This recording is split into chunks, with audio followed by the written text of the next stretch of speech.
Guys, alam nyo ba tong brand na to? Ito yung brand na Makita. Okay? Hindi ito yung kanta na Makita Kang Muli. Pero ito yung isa sa mga pinagkakatiwalaang power tools na mabibili nyo dyan sa TikTok Shop. Ang maganda dito sa Makita na power tools na to is marami na siyang kasamang freebies kapag binili mo. Okay, meron na siyang box na ganito kadami. Okay, and ganyan kadami guys. As you can notice, meron siyang lithium battery na nakasaksak doon sa mismong power tool. Ayan, lithium battery na 199 volt. Okay, yan, nakalagay dyan, 199 volts. Tapos meron pa siyang 28 plus tools. And kapag hindi mo abot yung ini-screw mo, pwede mo siyang gamitan nito. Just yan, natutupi yan. And pag naitupi na yan, pwede yan umikot. Okay, umiikot yan.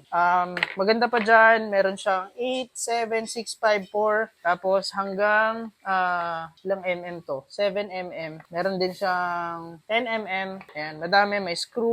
Pwede mo rin siyang gamitan ng pang drill. Okay? So, available to sa Yellow Basket guys. Wala pa tong 1,000 pesos. Meron ka ng dalawang lithium battery. Meron kang charger. Tapos, maganda pa niyan, meron kang mga madaming freebies na kasama doon sa kanyang package. Okay? Cash on delivery tayo dito guys. If kailangan nyo nito, click nyo na lang yung Yellow Basket.